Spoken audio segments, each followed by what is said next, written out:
Hare Krishna, everyone. Welcome to the Thursday class. Today we'll be going through Canto 8, Withdrawal of the Cosmic Creations, and we'll be rushing through chapters 13 and 14, which is the description of future Manus and system of universal management. And today's class will be given by none other than Madan Prabhu. Hare Krishna, Madan Prabhu. Over to you. Hari Bol. Hari Bol. Thank you, Dharmendra Prabhu. And firstly, a happy new year to everyone. So hopefully everyone has had a wonderful start to the new year. And what can be a better way to meet than talk about the Srimad Bhagavatam? So I'm very grateful to be here, joining you all. And today, I'm hoping that I will not rush too much, as Dharmendra Prabhu mentioned. But there are there are two chapters that we'll be going through. So let's begin with the invocation prayer and also the Mangalacharan. So if you can request you to mute yourself and close your eyes and please to join me. Om Namo Bhagavate Vasudevaya. Om Namo Bhagavate Vasudevaya. Om Namo Bhagavate Vasudevaya. Om Ajnanatimirandasya Jnananjanashalakaya Chakshur Urmilitam Yena Tasmai Shri Gurave Namaha Shri Chaitanya Manobishtam Sthapitam Yena Bhutale Swayam Rupa Kadamahyam Dadati Swapadantikam Vandeham Shri Guru Shri Yuta Padakamalam Shri Gurum Vaishnavamscha Shri Rupam Sagrajatam Sahagana Raghunathanvitam Tam Sajivam Sadvaitam Savadutam Parijana Sahitam Krishna Chaitanya Devam Shri Radha Krishna Padan Sahagana Lalita Shri Vishakam Vitamscha He Krishna Karuna Sindhu Deenabandhu Jagatpate Gopesha Gopika Kanta Radha Kanta Namostute Tapta Kanchana Gaurangi Radhe Vrindavaneshwari Vrishabhanu Sute Devi Pranamami Hari Priye Vanchakalpatarubhyascha Kripa Sindhubhya Evacha Patitanam Pavanebhyo Vaishnavebhyo Namo Namaha Nama Om Vishnupadaya Krishna Prasthaya Bhutale Srimate Bhaktivedanta Swamin iti namine Namaste Saraswati Deve Gauravani Pracharine Nirvishesha Shunyavadi Pashyata Deshatarine Jaya Shri Krishna Chaitanya Prabhu Nityananda Shri Advaita Gadadara Shivasadi Gaura Bhakta Vrinda Hare Krishna Krishna Krishna Hare Hare Hare Rama, Rama Rama, Hare Hare. Srila Prabhupada ki jai. Hare Krishna once again. So today we will be doing chapter 13 and 14, Canto 8. And I'll give a bit of background before we come to the actual chapters. So we are in Canto 8, and that's called Withdrawal of the Cosmic Creations. And in the first chapter, in Canto 8, Parikshit Maharaj wants to know more about the Manus. And the first chapter is called Manus, Administrators of the Universe. And that's where in the first chapter, the four Manus are described in great detail by Sukadeva Goswami. And because Parikshit Maharaj is very keen to really know about how does the Supreme Personality of Godhead, how he descends. And he also specifically asks about the Manus in the past, present, and the future. So, and then in the four Manus that are described in chapter 1 is Swayambhuva Manu, then Swaro Chissa, then Uttama and Tamasa. And we will briefly, touch upon them. And then we also see that in Canto 8 there are two or three very important pastimes, and there is a lot that we can learn from. So we hear about the pastime of Gajendra Moksha. Then we also you'd have last heard about the churning of the milk ocean. And we also have another very important pastime which which comes after these chapters. So let's really have a look at uh, which are the manus that we had before we come to this particular chapter 13. So the first or the original Manu is Swayambhuva Manu, and we hear about him from chapter from Canto 3 itself. And in fact, we hear all about his dynasty till till Canto 7. So this is where Parikshit Maharaj, like is very keen to understand how has this universe been created? How has the Lord like kept such order in this particular universe, and what was really the role of the Manus, and then that's what we are going to like hear about in a bit more detail. So Swayambhuva Manu, he had two daughters, Akuti and Devahuti. And if you remember Canto 3, um, Devahuti got married to Kardama Muni after, like 10,000 years of penance when the Lord appears in front of him. And that's when Swayambhuva, Manu and who's the emperor and his wife, they offered Devahuti in marriage to Kardama Muni. And Kardama Muni was fulfilling his instructions because he's been instructed by Brahma to create the progeny for the humankind. And that's how, we hear all about this in Canto 3. And then that's how it all starts off. And then we also know that, Devahuti, begets nine beautiful daughters who get married to nine great sages, and then they go on to spreading the human progeny. At this point of time, we also have Lord Kapila. So the Lord manifests himself as Lord Kapila, and and then he dispels the knot of ignorance by Sankhya Yoga, and we'll not touch upon that in great detail, but we will refer to it as we go along. Then we have the second Manu, that's Swaro Chisa, and he's the son of Agni. And then we move on to Manu 3, and Manu 3 is Uttama, who's the son of Priyavrita.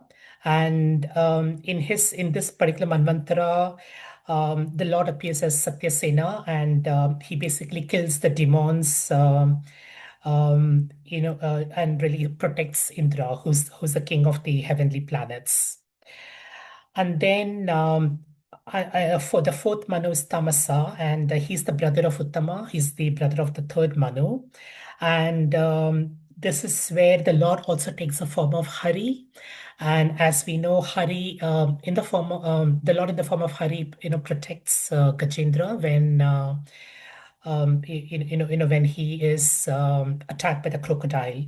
And so what you see is that in chapter 1, at the end of chapter 1, when we come to the fourth Manu, that's when Parikshit Maharaj is very keen to know about Gajendra, and that's how we hear about his prayers and how the Lord protects Gajendra and how he achieves moksha.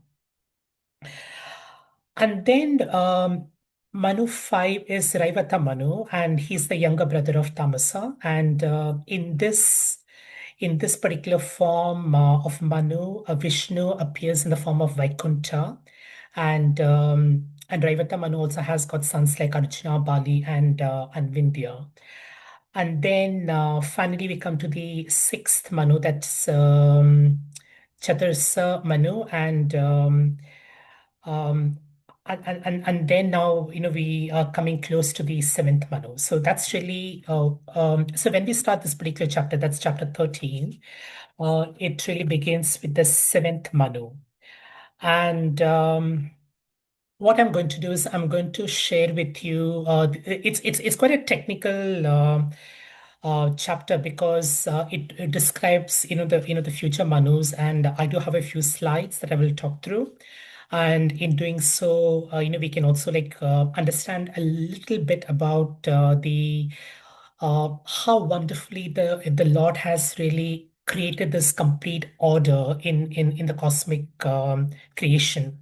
Because in one of the earlier chapter cantos, we have heard about how the universe got created, and we also know about the Big Bang theory. In the Big Bang theory, there was a speck, there was this huge, very dense ball of mass, and then through random there was a force that just created the Big Bang.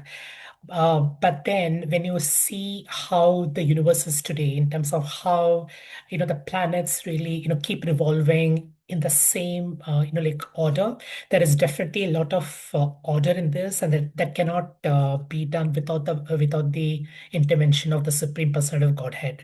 So today, as we go through the future Manus, and let's also think about how wonderful the Lord is, and we will also get to see a little bit of some of his qualities when we come to chapter 14.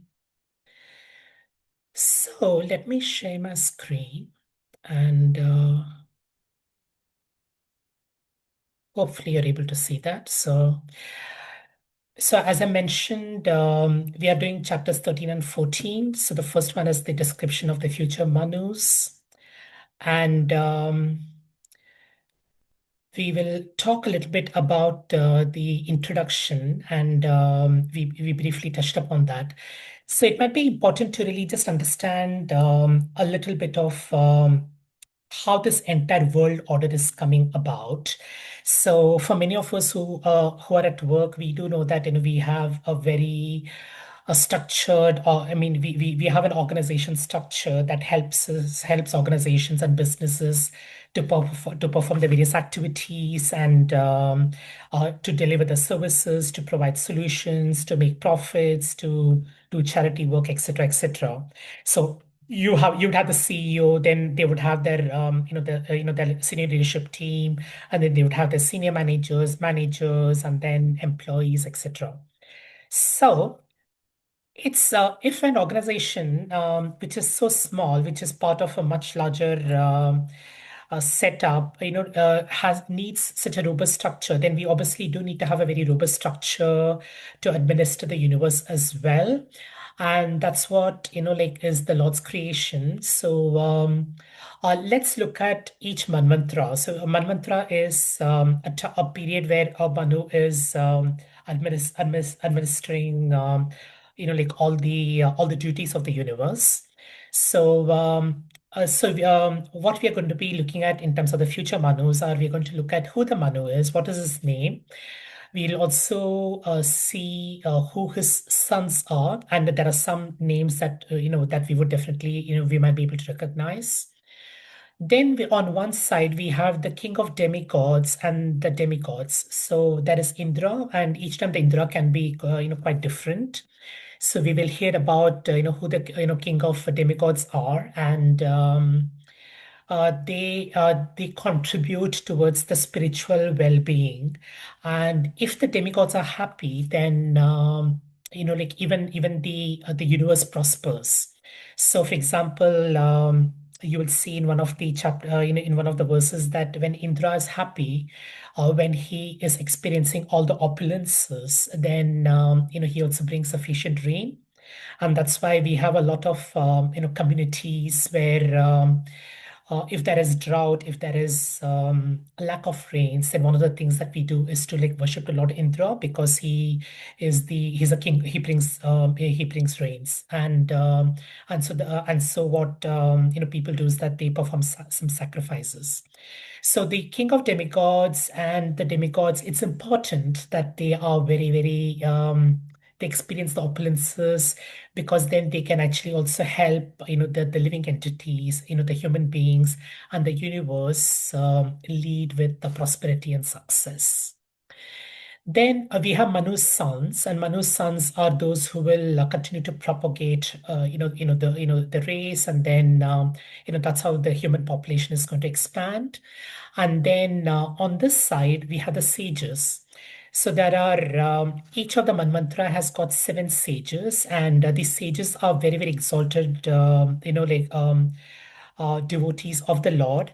And what they try to do is they try to balance between, the material world and the spiritual pursuits. And that's why you'll also see that a lot of the emperors would go to the sages, go to the saints in case of taking some advice. So if you want to really, if a king wants to rule a kingdom very virtuously and as per the instructions of the Lord, then they would take instructions from the sages. And the sages would also try to use spiritual solutions to be able to help, help the kingdom and the universe to prosper.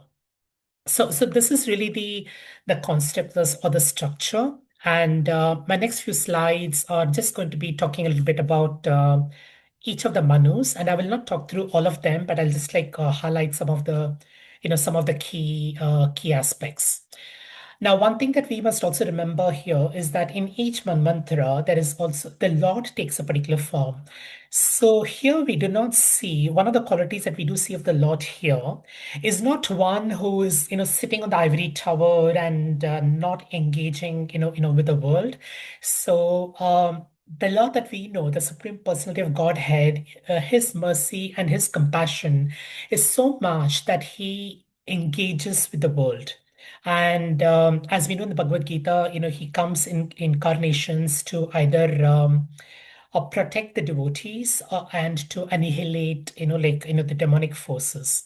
So he always comes in order to either preach knowledge, Lord Kapila. He can take the role of a teacher like Dattatreya, or he can take the role of Lord Kapila in terms of preaching the Sankhya knowledge. So there are many ways by which he manifests himself, and all that he does because of his mercy for us, because of the kindness and compassion that he shows towards the living entities. We have made a choice to enjoy the world without Krishna, but he doesn't let us be. He is there to really support us at every point. So in the seventh Manu, it's and this is the present Manu. So this is the current. So whatever we have heard about, is the six Manus are in the past. So we are at the time of the seventh Manu, and that's Vaivashvata Manu, and he's son of Vivaswan. So do we know who is Vivaswan? Sun god. Sun god. Yes, indeed. Thank you. So, Vivaswan indeed is the sun god, and we also know Krishna say in the Bhagavad Gita that even before the Bhagavad Gita was shared with Arjuna in the Battle of Kurukshetra, he had recited, the Bhagavad Gita was spoken to the sun god, and then the sun god, passed it on to, Manu, and then Manu to Ikshvaku, and so on and so forth. So you can see that a lot of the spiritual transcendental knowledge, comes through a bona fide, a process of disciplic succession, and wherever there are breaks that happens, as it happened in the Bhagavad Gita, that's when Krishna comes again. So Shraddhadev has got 10 sons, and I'm sure there are some names that you'd be familiar with. Ikshvaku is the one who heard the Gita. Millions of years before Arjuna heard it from Krishna. And so the demigods in this mantra. So there are different kinds of demigods in each mantra, and that's based on their potency, their siddhas. I mean, whatever it could be at different levels, and they will have different mystic powers as well. So in this mantra, it's the Adityas, which is like from the sun god, because Vivaswan is the sun god. Vasus, Rudras, and Vishwadevas, Maruts, and Ashwini Kumaras, the twins, and the Rubus.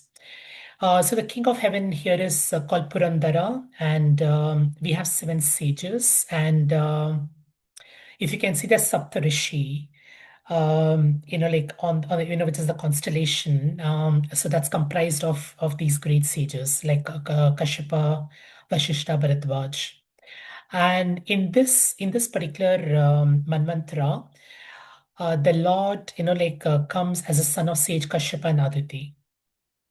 So let's move to the eighth Manu. So the eighth Manu is Savarni, and he's the son of Vivasvan and Chaya.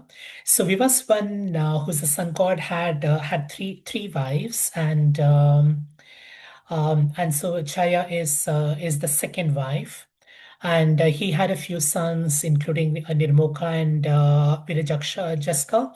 So they could have many sons, but then usually there are a couple of sons who would lead the other sons. So in this case, it's Nirmoka. And the demigods are include, Sutapas, and then we can see the king of heaven is not always Indra. They could be, someone different. In this case, it is Bali. And then you can see that there are some seven sages, and you can see some familiar ones there. One is Parashuram, who is also an incarnation of the Lord. So in this case, the Lord comes even as an incarnation, as a sage. And then, of course, Vyasadeva is also there in the eighth Manu. So in this particular mantra, the Lord comes as Sarvabhauma, who's the son of Devaguhya and Saraswati. So the purposes of the Lord's incarnation can be quite different, but mostly it's about protecting protecting the devotees, fulfilling the desires of his devotees, and also to annihilate the demonic forces. So coming to the ninth Manu, so that's Daksha Savarni and born of Varuna. So Varuna is the is the god of the ocean. So then that's the influence of this Manvantara. So he has the more prominent of his sons include Bhuta Ketu and Dipta Ketu. And the demigods here are Marichi Garbhas and Paras, and then the king of heaven is Adbhuta. Adbhuta is someone who is very wonderful. And the Lord here appears as Rishabha, who's the son of Ayushman and Amubudara. So you will see that there are references in this canto, in this chapter 13, that there are some partial incarnations. So you'll find that the Lord has multiple incarnations, the Dashavatar, where he's a full incarnation, where he will have all the opulences. And when you have a partial incarnation, it will be a plenary expansion of the Lord, and they may not really, and they come with a very very sole purpose to do something in that particular mantra. So you will see that there are some of the Lord's incarnations which are which are mentioned as partial incarnations. So coming to the 10th Manu, so 10th Manu is Brahma Savarni, and he has got sons including Purisena. So here we had a few demigods, that's Suvasana, Viruddha, and here the king of the heavens, that's Indra, is called Shambhu.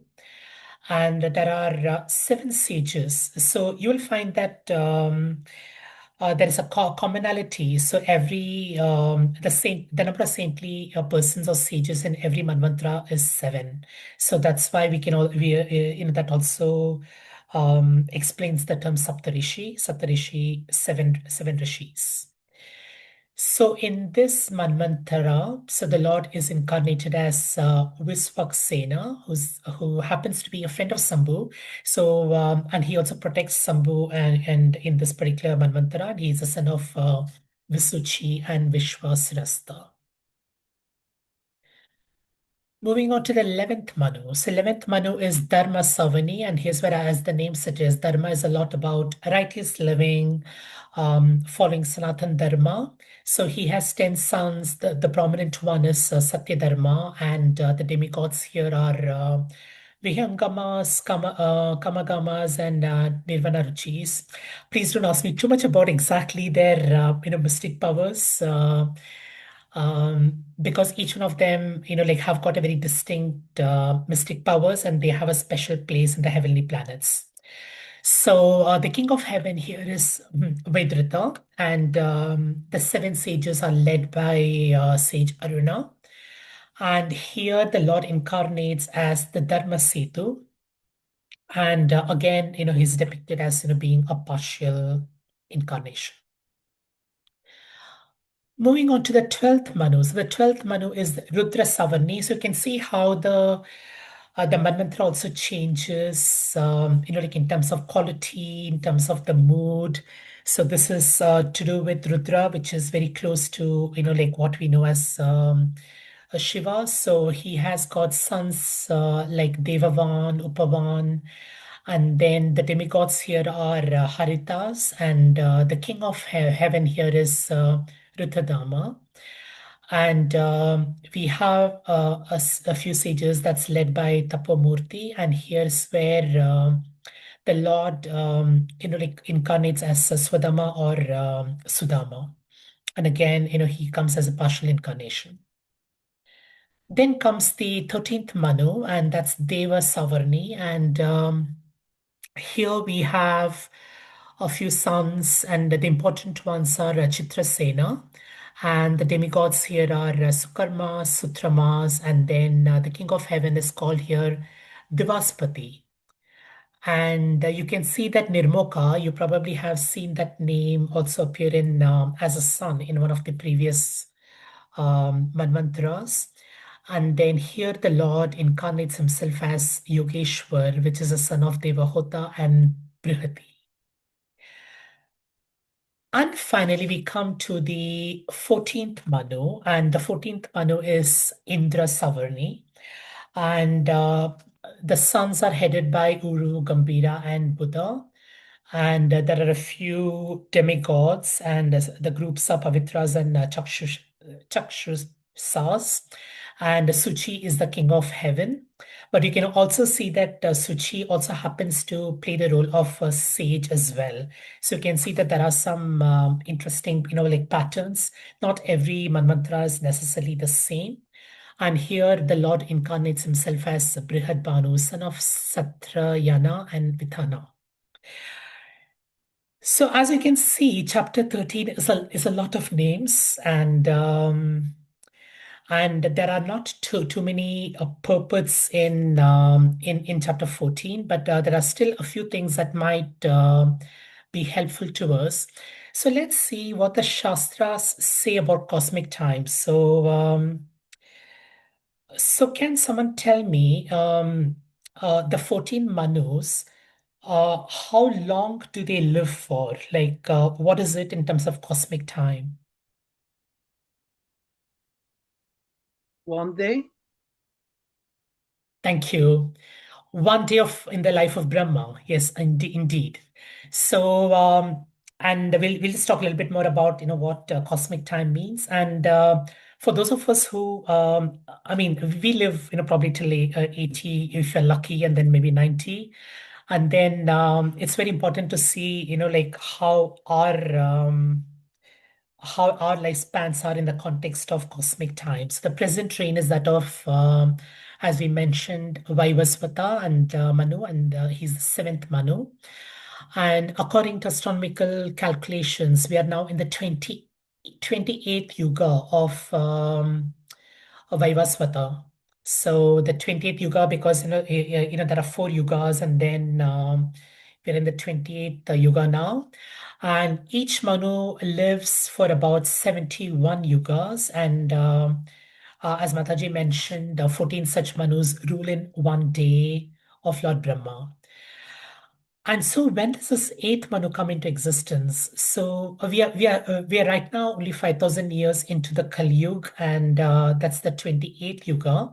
So we still have another 71 minus 28 yugas to go.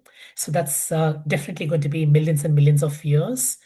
And but what's very interesting here, as Prabhupada mentions in the introduction, is that Sukadev Goswami has heard from authorities, and he foretells who is going to be the eighth Manu, and who is going to be his sons.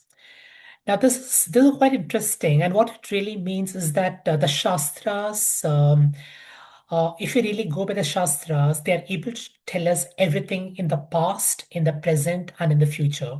So you don't have to really go anywhere as long as you, go by the Shastras, and as long as you trust what the Shastras say, you can get all the information that you do need. And Sukadev Goswami, when he was responding to Parikshit Maharaj, because Parikshit Maharaj was very keen to know, tell me about the Manus and the dynasties in the past, in the present, and in the future.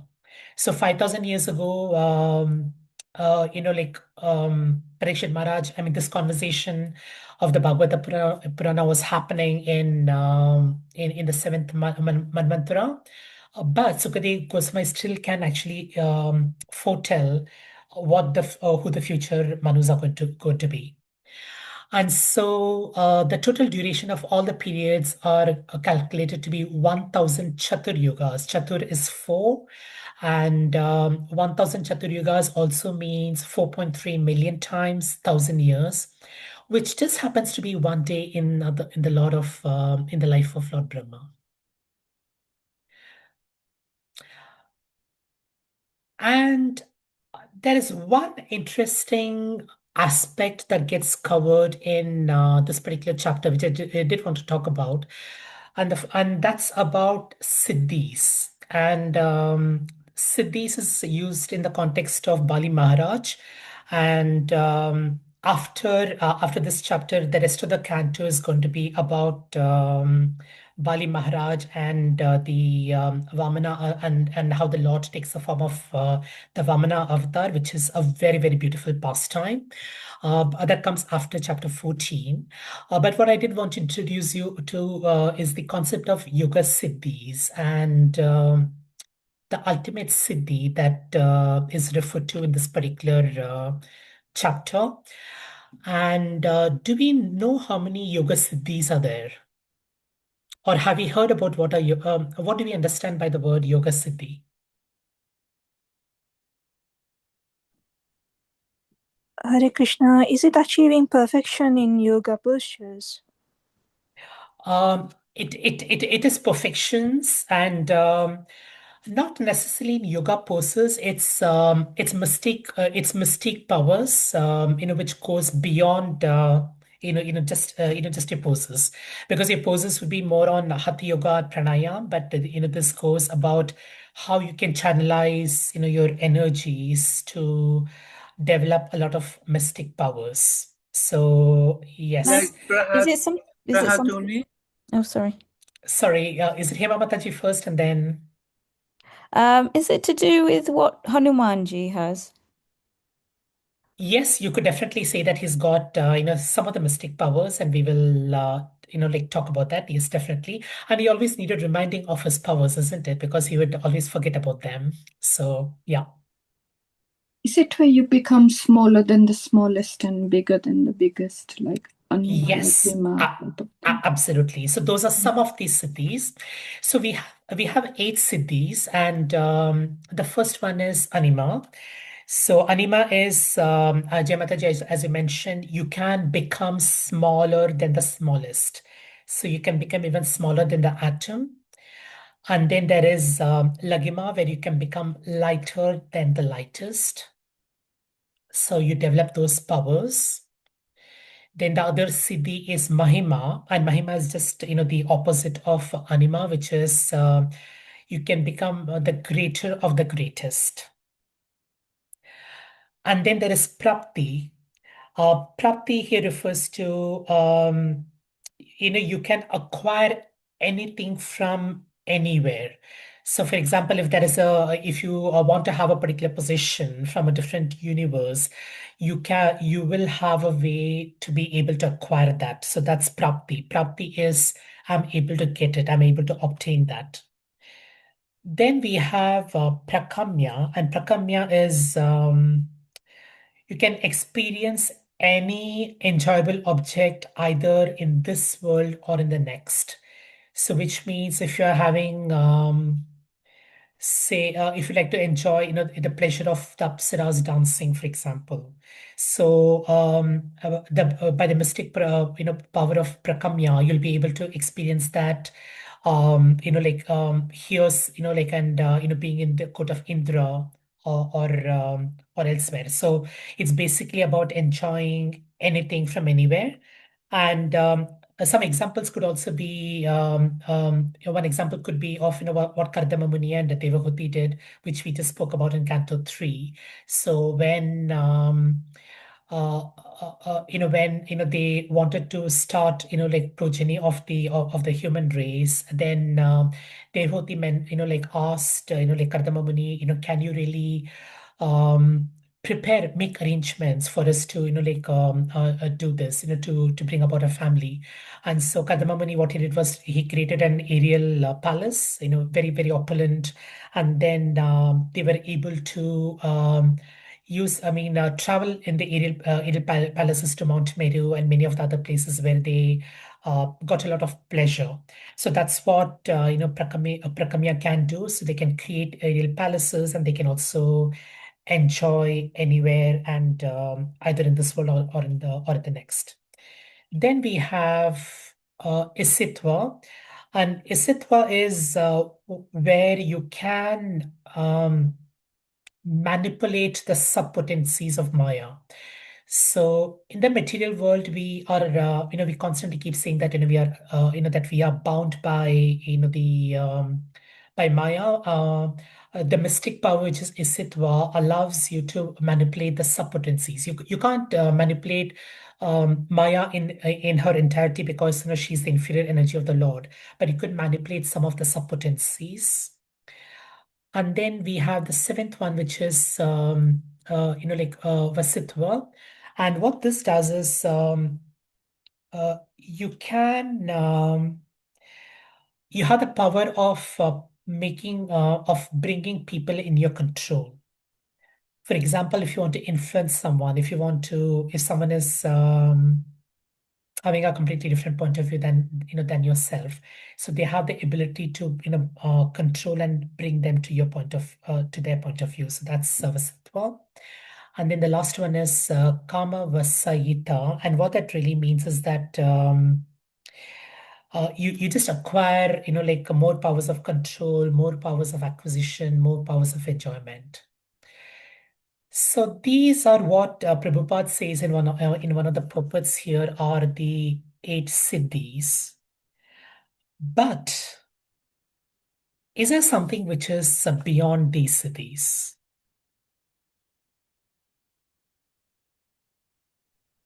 I mean, each one of these look like a lot of mystical powers. They look very they look pretty much like abnormal, because I don't think any of us can even remotely say that Supreme Lord? we have any of these mystic powers. The Supreme Lord. Yes, it's indeed the Supreme Lord. And that's what the reference in this particular chapter is. And it's about the ultimate siddhi. And the ultimate siddhi is really around performing devotional service. So none of the other siddhis are as important. I mean, they may seem very, very supernatural. And a lot of the exalted devotees may also have those mystic powers. But the ultimate siddhi is the is pure devotional service to the Lord. And we have a couple of I just put these translation here. So can I have like 2 volunteers to read the first and the second? This is about Bali Maharaj. Can I read, Prabhuji? Yes. Thank you, Prabhuji. The first one, or? You can read the first one, then we can have someone else read the second one. Okay, sure, Prabhuji. Yeah. Bali Thanks. Maharaj gave a gift of 3 paces of land to Lord Vishnu, and because of this charity, he lost all the 3 worlds. Later, however, when Lord Vishnu is pleased, because of Bali's giving everything to him, Bali Maharaj will achieve the perfection of life. SB Canto 8, 13. Hare Krishna. Hare Krishna. Thank you so much. So here we see that Bali Maharaj, and of course we'll describe him in more detail on his pastime, but this is just an introduction in this particular chapter. And As we know, Lord Vamana, I mean, he was, like ruling the world, and then he become very, very um, powerful. And then the Lord, like, but then he was also a devotee of the Lord, and he kept his word. And based on that, Lord Vamana asked him for charity, and then he lost all the three worlds. Despite Shukracharya, his guru, telling him that he's being cheated, that he doesn't have to do this, but Bali Maharaj still felt that it was right for him as a king not to say no to anyone. So it was his generosity, and that's why Lord Vishnu is very, very pleased. And because Bali Maharaj has reached that ultimate siddhi, which is much more transcendental to the yoga siddhis that we just heard. Would somebody like to read the second one? Yes, Mahaprabhu. Hare Krishna. Hare Krishna. Yeah, with great affections, the personality's Godhead bound Bali and then installed him in the kingdom of Sutala, which is more opulent than the heavenly planets. Maharaj Bali now resides on that planet and is more comfortably situated than Indra. Srimad Bhagavatam, Canto 8, 13, chapter 14th verse. Thank you. So we can see that because of that act of Bali, we can see that Bali is on a more transcendental level than even the king of planets, king of heavenly planets, that's Indra. And so and so that's really the the power of the ultimate siddhi. And the Lord is supremely satisfied with those who demonstrate the ultimate siddhi as Bali Maharaj has done. So in the next few minutes, we're going to quickly move on to chapter 14. And chapter 14 is about the system of universal management. So what we have done in chapter 13 is that Sukadev Goswami has spoken about all the future Manus that are coming, which is from the 8th Manu till the 14th Manu. And then now we are going to be looking at chapter 14, where Parikshit Maharaj asks this particular question. Could you tell me how the Manus and the others in the Manvantara are really engaged in their respective duties, and also how do they get engaged? And so in this, what we are going to do is we are going to look at two things. One is we're going to look at what is it that the Manus are doing? What is the role of the sages, like in this entire cosmic order, so to speak? And also very importantly, we also get to see some of the qualities of the Lord. And that makes this particular chapter, it's only 11 verses, but it's very interesting 11 verses. So let's do a short introduction first. So what this chapter does is it describes the various duties that are allocated to Manu by the Supreme Personality of Godhead. And then we can see that all the players in this, including the Manus, their sons, the 7 sages, the demigods, the Indras, who are the king of the heavenly planets, they all act under the orders of the various incarnations of the Supreme Personality of Godhead. So none of them, because the Lord is the cause of all causes, so none of these characters, none of these personalities, however exalted they are, can work in isolation. They always follow the orders of the Lord. And when they follow the orders of the Lord to perfection, the Lord is pleased. Let's I think we did cover this a little bit. So at the end of every Chatur Yuga, consisting of Satyug, Dwapar, Treta, and Kali Yuga, the sages acting under the orders, they distribute the Vedic knowledge and reinstate eternal religious principles. So one thing to keep in mind here is that each time you come to the in Satyuga is where you could say that there is 100% like a following of spiritual practices.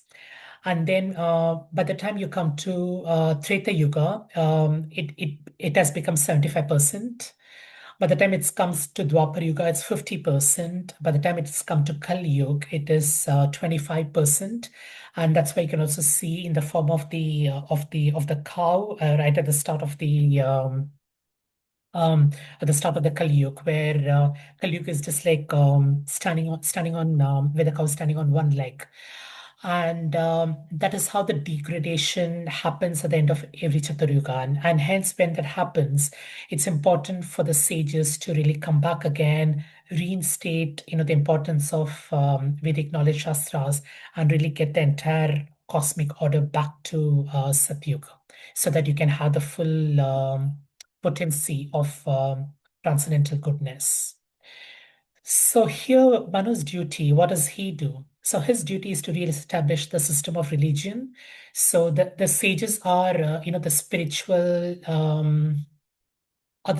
masters of this particular universe, and they follow everything as per the shastras, because they have got the Vedic knowledge, they've got the the bhakti, the aspect of devotional service, with the Lord, and so that's their area of expertise. And then what Manu does is that he uses that expertise, that knowledge, to reestablish the system of religion. And his sons, they propagate, like Manu's orders. So they and and Prabhupada also mentions here, and even that any son would follow his father's instructions. And of course, here the understanding is that the father is also following the instructions in the right way, and not asking his son to do some things which are not really right. And so the entire universe is maintained by Manu and his descendants. And that's why Parikshit Maharaj was very keen to understand, because he knows that for him to understand the universe, for him to understand how the Lord manifests himself and engages with the universe, he needs to know how that happens through Manu and his descendants. What are the specific roles that each one of them do? And then let's look at what the Indras do. So Indras are the king of the heavenly planets, and what they do is they rule the three worlds, which is the heavenly planets, the middle planets, and the lower planets. And they're supported in doing that by the various demigods. And we also see that the Supreme Personality of Godhead, he appears in as incarnations. So and we can see that he incarnates himself in very different capacities. Sometimes he reincarnates himself as a sage, as a teacher, as as a warrior, as a brahmana in case of like Vamana. But here the key thing is what he does is he always punishes the miscreants, and he annihilates the creation in the form of time, because he tells the Bhagavad Gita that I'm time, I'm Kal. Now, there's an interesting question here that I wanted to leave with, and we could probably not, we could come, like towards the end. So if the Lord can do everything as per his will, why does he arrange for so many personalities to manage? Why does he create the Manus? Why has he created Lord Brahma? Why has he given instructions to Lord Brahma? Why is Brahma giving instructions to his to Manu and everyone else? Why does Manu give instructions to the to his sons? Why does he fulfill his progeny by marrying his daughters off to some of the most exalted, like sages to carry on the procreation of the human race? Why does he do all of this? He could very well do all of this on his own, isn't it? So we will come to that particular question in a little while. But what I did want to do is to uh, continue to pick a couple of elements of chapter 14 before we before we conclude. And I just want to very quickly share, go to some of the purports, because there are one or two purports that is quite informative. So let me just quickly share my screen.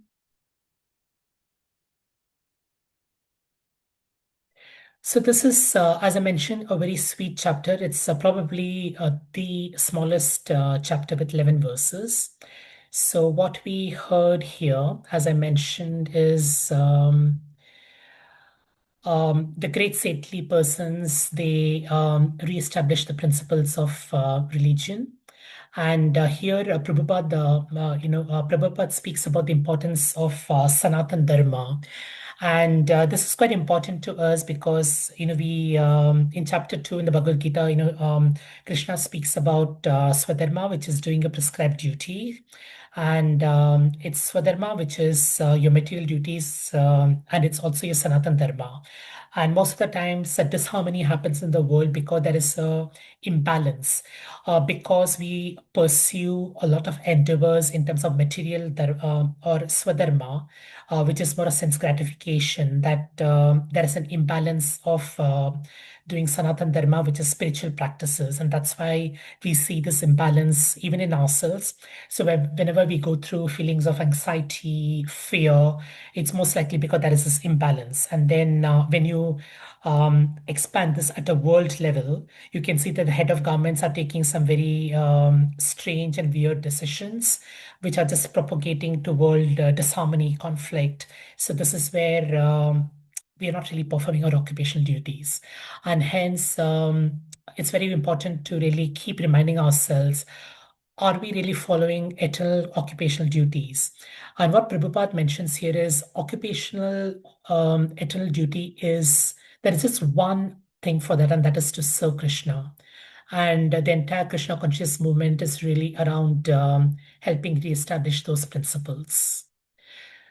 Then we quickly move on to Dharma and occupational duty. And what Prabhupada also says here is that when all of us are working towards fulfilling our duties, like how we are doing in Krishna consciousness, then and when we are following the principles of Sankirtan Yajna, then and if we become a preacher, then we are truly contributing to world peace. So again, something quite important for us to reflect on. And then this is about sacrifices. I think many of us, do spend time to do a lot of sacrifices. They could be sacrifices, in marriage. It could be sacrifices to just propitiate, some of the demigods. And as we know, that's a very important part of what we do. So part of spiritual practices is really around doing yajnas.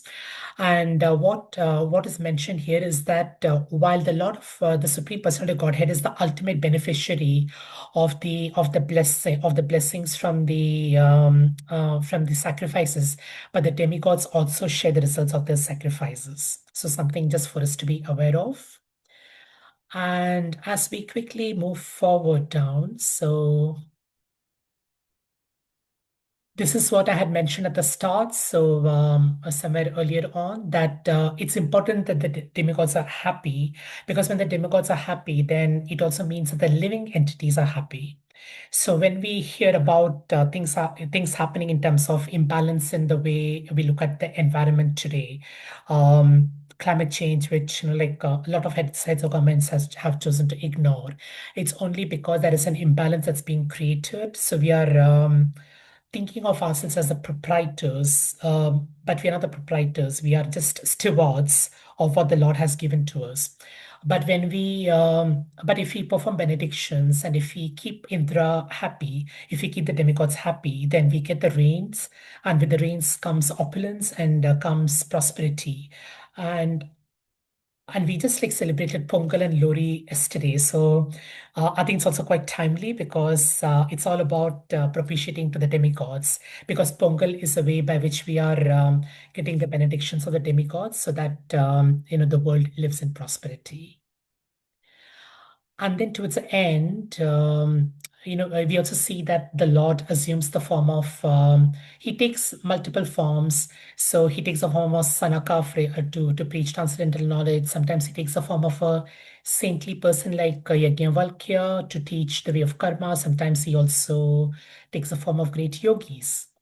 So with that, just describe the quality of the Lord, because he is not He's not one who creates the universe and says, I'm going to stay in Vaikuntha, I'm going to let them fight things out, let them do whatever they want to, although they don't want to come towards me. But he is not like that. He's so kind, benevolent, that he engages very, very actively with with the world that he has created. And he's so anxious to take the fallen souls back to Godhead.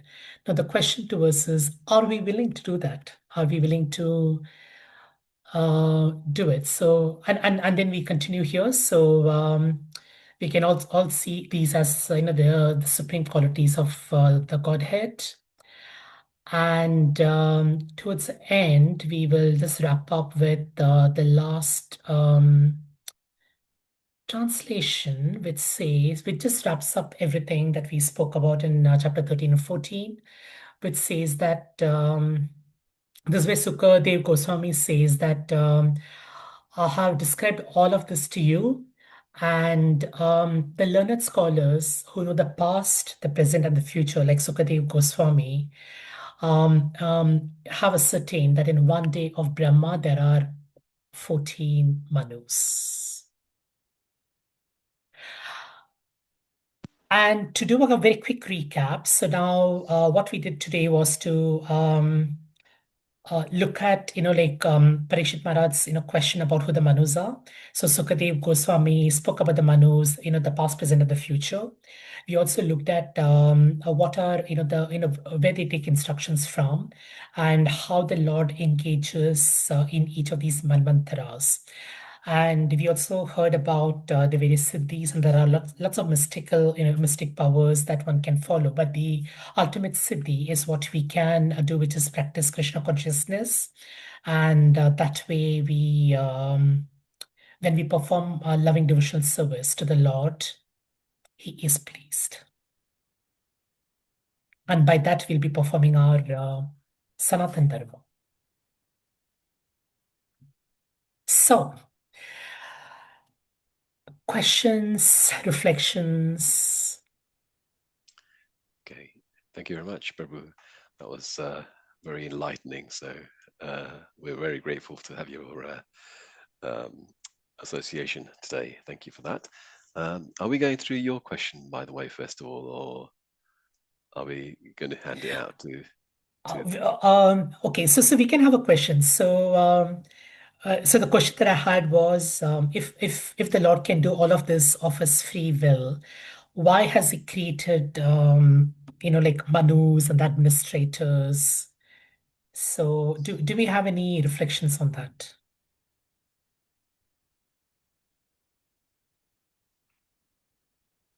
He loves them and he trusts them to do the job. Yes, definitely. He loves and trusts. And there may not be one right answer, because what you're doing is, we are all, in the clutches of Maya. So we may not be able to have the perfect answer, but yeah, definitely he loves his devotees and trusts them to do what they are, to follow his instructions. Yeah. Sadhvi Mataji. Hare Krishna, and thank you very, very much for today. Thank you. It might be silly what I'm going to say, but I wish I can say it in the right way. Once my son and my daughter, both of them, they asked me, why all this, because I tried to preach for them. And they told me, why this happened, why this happened, why this happened. And why did we got created if we were such a bad follower or believer and so on? It just come. I don't know why I said it, but I said it. I said it. It's like you ask your father, why did you get married and get children? It's the same way. And he says, why? I said, could you be alone and don't have anything, don't want to have children, don't want to be a father? Is it okay for you? Would you like it? Would you have it okay with that? Or would you like to have family, children, and see that your children adores you and listen to you and do things good for you and so on and so on. He says, of course, I want to have children. I said, okay, then you have your answer, your question. This is what I said. As I said, it might be very silly, but I don't know. For me, I feel that way, that he created us for his enjoyment and for us to love him, to serve him, to do the things what he says. Very well said, Sir Savri Mataji. Thank And you. don't worry about anything. I think you said it really well in a very simple manner.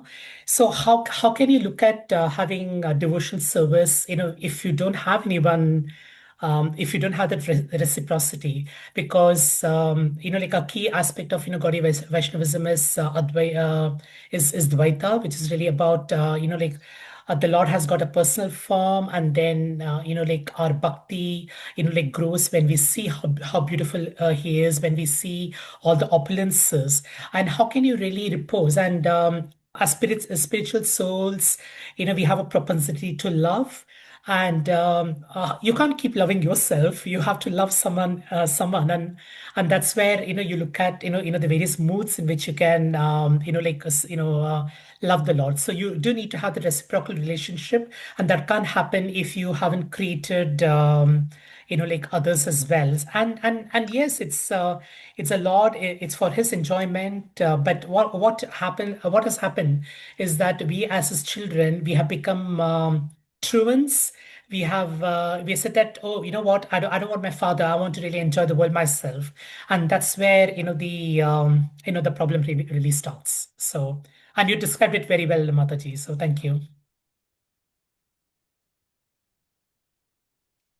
Okay, thanks very much. If anyone wishes to ask any questions, please raise your hand, and we'll go through that. I now realised why the north of England is so prosperous, Prabhuji. It's always raining here. Love that. Yes, so Right. we should never complain about the rains, actually. So yeah. Okay. If I could just ask a Yeah. question while we're sort of waiting on others, hopefully. After the 14 mantra, does it go through the same cyclical process, or can number 7 be the first one, etc.? Or It will go through the same cyclical one, like Swayambhuva Manu, who's the original Manu. He will come, and then so the sequence in terms of who the Manus are going to be the same. However, there is this creation and annihilation that keeps happening in each of the Chatur Yugas, as we mentioned, because what happens is that the world begins with transcendental goodness, and that's what the Satyuga is all about. Where differently, the godliness is much more than the demonic nature, and then from the 100% becomes like 75, and then 50, and then 25. So it's dwindling all along, and hence there is a need to reinstate that, and that's where you see that this entire process of creation and annihilation is something that that continues to keep going on, and through the life of the 14 Manus. okay, brilliant. And I take it that each Manu is not the same personality, because that Manu would have gone to Godhead because he's doing his prescribed duties, etc., etc. So therefore, the Swayambhu Manu that's going to come first will be a different character altogether. Absolutely. And if you really go deeper into each of the Manus, you'll find that there is a lot more understanding of like what makes them unique as a personality. And so they have their own likes, they have their own so they are they all have follow okay, so there's a commonality in them, that they all follow the instructions of the Supreme Personality of Godhead. But depending on like the manvantara, the needs of how they administer could be a bit different. And one simple example could be look at any organization. So the organizations are normally headed by a CEO, and then depending on if an organization is, say, a startup, then it needs a CEO of a certain, like mentality, a certain skill, a certain characteristic. And then when, when the organization is growing at a very fast pace, then you probably need someone else, someone different to really take on that responsibility. And then when it's really grown very big and then it's become a very large global organization, then it might need a different CEO. So the Manus, the equivalent of Manus, the CEOs are still the same, and the instructions are what they do, which is to follow the instructions of the Lord. But then the way you do it could be quite different because it depends on what is needed at that part of time. So. Brilliant. Thank you very much, Prabhu. Sadhu Mataji, would you like to ask your question? Yes, please. I noticed with all of this name, I'm old and I like to know more for each one. So I go and study them to see what does that mean, what does the name mean. And in many of them, I notice is other name of Lord Krishna, other name of God. It's incarnation of God or partial incarnation of God and so on. And for instance, Buddha come in different name, and in Bhagavad Gita, Krishna says in different form that amongst them I am that, amongst them I am that. So, for instance, he says amongst demigod, he's Rudra. That is Lord Shiva, right? Yeah, Lord Shiva. Yeah, yes. And here I also saw something. Shampoo. Shampoo is also Shiva, right? Shambhu is also another name for, yeah. But in this case, Mataji, it would be different because it may not be the same Shambhu. Because in this case, it's a king of heavens, and then the Lord comes as his friend in that particular Manvantara. So it's quite possible that some of the names, like as we know, may not necessarily refer to the same personality. But in this case, it says all the time, as Lord Indra do this, and even in Bhagavad Gita, Lord Krishna says that he is Indra also. In many places here, it calls Indra's this, Indra's that. So there is many times it talks like that, and then it is almost like different side of him. You know what I mean? Different side of, or different personality of him. You know what I mean? Yeah, that's true. And it's not very easy to understand him because we are trying to use our material senses to understand, like him. And Indra, for example, may not even necessarily be a name, because when when I was young and when I was, like told that Indra is the king of gods, it never struck me that there could be different Indras. Because to me, Indra was a name by itself. But then, if you look at the Manvantara, if you look at the description of the future Manus, you can see that the king of heavenly planets, maybe Indra just once or twice, but then the names are quite different. So. Yes. And yes, I think definitely it's really a topic that can be explored, like a lot further in. And chapter 13 is a little difficult because there are so many names. And if you really want to go deeper into understanding some of the names, I think we can always do, because there are some personalities that will stand out, like Vyasadev, like in the eighth Manu. So we can, or Parashuram in, the eighth Manu. So we know there are some that we are aware of and we understand more about, and there are many that we don't really know much about. But I think it's rather than trying to understand, maybe it'll be a good idea. It would be good to just look at the qualities and then how the Lord manifests himself in different forms, in different qualities. That is what I mean. That is what I mean. That he manifests himself in a different quality. Yeah. Because the name has meaning. For instance, shiny, sunshine. You know what I mean? So Yes. and because of the quality, so he comes as this quality in that form and incarnates himself in this quality. You know what I mean? This is what I feel understanding better, easier Yes, to understand it this way. yeah, absolutely. And what can also happen is that based on our own unique whatever we like, we can be attracted towards a certain aspect of the Lord, because like some of us may like the mischievous like part of the Lord, and or some of us may like the attractiveness of his lotus eyes. So we have like we can really be attracted by the Lord in multiple facilities. So he allows us to come closer to him in the way that we would like to. So Exactly. Thank you. Thank you. thank you for that. Hare Krishna. Hare Krishna. Okay. Thank you, Prabhu. Thank you, Mataji, as well, for that wonderful question.